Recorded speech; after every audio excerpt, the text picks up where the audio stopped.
Paz do Senhor, irmãos e irmãs do YouTube, aqui é o irmão Carlos do canal Vem Conhecer Jesus. Eu quero relatar mais um sonho que Deus me deu. Nesses 24 anos de cristão, Deus me deu uns 30 sonhos e visões e eu vou relatar aqui nesse canal. Deus me incomodou, criei esse canal para poder passar para a igreja, amém? Deus me incomodou nesses últimos dias para falar um sonho que eu tive recentemente, este ano, que foi um sonho que eu chamo da fila do arrebatamento, né? Eu estava num lugar espiritual e tinha duas filas, né, ali naquele lugar, uma dos homens, uma das mulheres. E na frente tinha muito exército, caminhões do exército, muita gente guardando aquela fila. E em volta tinha uma multidão gigante. E eu ia lá ver aquela fila e eu, tipo assim, entrava na fila, saía da fila, ficava bagunçando, conversando com os outros, conversando com a multidão, fazendo brincadeira, piadinha, meio aqui, meio ali. E de repente, quem é que eu via chegando do céu? Jesus. E ele vinha voando, parava na frente daquela fila espiritualmente e ele ficava muito triste assim, começava assim, se lamentar porque estava muito pouca gente, ele esperava uma gigantesca multidão, e a multidão era de curioso, não era de pessoa preparada já na fila para ele levar. E aquela fila estava esperando vir alguém buscar para levar para uma grande e longa viagem, né? E Jesus olhava muito triste assim, e aí ele começava a olhar em redor, e ele passava o olhar por mim, e ele tipo se espantava, como quem diz assim, ué, o que você está fazendo aí? Né? Não era pra você estar na fila? E aí eu pegava e me tocava, despertava, né? E lembrava na hora aquela palavra: desperta tu que dormes e Cristo te iluminará. E na hora eu caí em si e falava: meu Deus, o que eu tô fazendo aqui com essa multidão? Eu tinha que estar na fila preparado. E aí eu ia correndo para entrar na fila, mas eu me desesperava e eu errava. Em vez de eu entrar no fim da fila, eu ia lá para frente, passava na frente de Jesus e Jesus olhava assim, bravo assim para mim, né? Como quem diz, tem que ser você, né, Carlos? Além de vir na última hora, ainda faz errado, né? Vai logo pro fim da fila lá. E aí eu ia pro fim da fila, entrava, ficava preparado, me limpava, tal, batia, que tinha que estar fardado, tudo. Graças a Deus que eu tava com a farda, eu tava com a roupa limpa, né? E me batia assim a poeira, tal, me acertava e tava pronto. Aí Jesus ficava esperando, assim, mais um segundo, ver se vinha mais alguém e tal. Aí ele olhava no relógio, já tinha dado tempo, dava o tempo, na verdade, bem na hora que ele olhava no relógio. E aí ele falava: chega, acabou, o tempo acabou, vamos. E ele só fazia assim com a mão e pegava, os anjos pegavam aquela fila e levava tudo lá para cima e subia e era o arrebatamento. E o que que esse sonho me ensinou, irmãos? Que a gente tem que estar pronto. Não dá mais para ficar brincando no mundo, dando uma voltinha no mundo. E muitas vezes a gente não precisa sair da igreja para dar essa voltinha no mundo. E é isso que estava acontecendo na minha vida. Olha só, eu tenho 24 anos de evangélico, nunca saí da igreja, nunca fiquei um mês fora da igreja, já fiquei um mês sem ir no culto, porque eu tive vários problemas, né? Eu estava trocando de igreja, procurando igreja, e realmente teve doença nesse mês, teve casamento de um, aniversário de outro, aí a gente está procurando igreja, aí fica meio desanimado, acho que não vamos achar nenhuma hoje, vamos visitar, mas não que a gente tivesse decidido, vamos sair da igreja, não, a gente estava procurando outra igreja, porque realmente a gente mudou, né? Teve uma época que eu e minha família mudamos de casa e ficamos procurando igreja, só por isso. Mas sair da igreja, desviar nunca, graças a Deus. Então eu nunca me desviei. Porém, eu já me dispersei. Se dispersar é diferente de se desviar.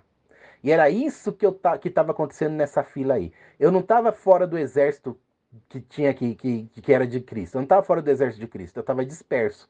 Era como um soldado que, em vez de estar lá na fila, lá, batendo continência, marchando certinho, ou simplesmente lá na fila certinho, perfilado, bonitinho, eu estava lá fora do quartel, batendo papo na lanchonete com o pessoal lá da rua. Simplesmente eu estava fora do meu posto. E se eu tivesse fora do meu posto, eu estaria indisciplinado, eu estaria contra as regras que eu devia seguir. E por causa disso, eu ia ficar, ia ser punido. E, irmãos, foi por um segundo que, graças a Deus, tive a chance de entrar lá naquela fila. Então, irmãos, o que Deus me falou com essa visão, com esse sonho, na verdade? Falou que nós cristãos, temos que estar com a cabeça focada no céu. Como diz a Bíblia, como diz a palavra de Deus, ela é muito sábia e muito séria, né? Mas daquele, tá em Marcos 13, 32. Mas daquele dia e hora ninguém sabe, nem os anjos que estão no céu, nem o filho, senão o Pai. Olhai, vigiai e orai, porque não sabeis quando chegará o tempo. Irmão, é para tal. A gente só foca aqui no vigiar e orar.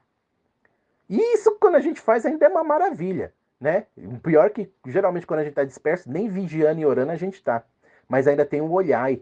Olhai! Olhai para onde? Todo mundo que estava naquela fila estava olhando para frente, esperando vir o general para dar o comando e subir. Tem que estar olhando para Jesus, irmão. Nessa terra. Não tem que estar olhando para Netflix, olhando para o celular, olhando para as coisas dessa terra. Eu preciso crescer, eu preciso ganhar mais, eu preciso conquistar. Agora eu vou investir no Bitcoin. Ô, irmão, misericórdia. Não cai mais engano do diabo, não. E digo mais, ainda que você investisse no Bitcoin e ganhasse 10 milhões. E aí? Será que esses 10 milhões seriam sua perdição? Será que com os 10 milhões no bolso você não ia olhar, agora já que você tem 10 milhões, agora além de olhar para o Bitcoin, eu vou olhar para outros investimentos?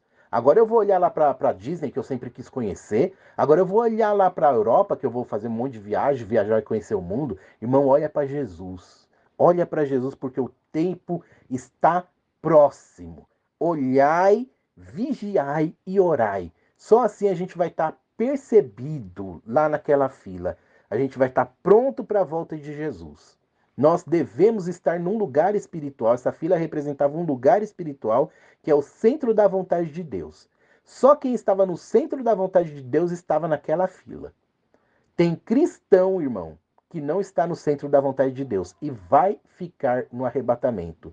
E não está na fila. Irmão, quando Jesus voltar, não dá tempo de entrar para a fila. Para mim deu tempo por pura assim sorte porque eu tava perto, ainda tá, graças a Deus sou esperto de ficar perto da igreja, né, pelo menos. Então eu tava perto, próximo, vi Jesus, ele me deu uma chance, uma oportunidade que ainda faltava segundos para ele levar. Tinha um relógio lá que ia tocar e deu por sorte, por tempo, porque na verdade não depende mais da graça. Fechou, deu o tempo de Deus, né? Tem pessoas que acreditam que dá para antecipar o arrebatamento. Não dá, Deus marcou o tempo. No tempo dele lá, como Jesus falou, não nos pertence conhecer os tempos e as épocas que Deus estabeleceu pelo seu próprio poder. Deus já estabeleceu o dia, a hora, o minuto e o segundo do arrebatamento. No dia que der essa hora, acabou, fechou. Não depende mais de graça nem de misericórdia de Deus, depende de oportunidade. Você perdeu a oportunidade. Então ficou. Então, irmãos, tem cristão que não está no centro da vontade de Deus, não está nessa fila espiritual do arrebatamento e vai ficar no dia do arrebatamento. Vamos despertar, como diz a palavra, desperta tu que dormes e Cristo te iluminará. Vamos estar prontos. Não vamos nos aprontar, vamos estar prontos para o arrebatamento que é iminente. Amém? Deus abençoe vocês e orem por mim e vamos orar um pelos outros que o dia está próximo.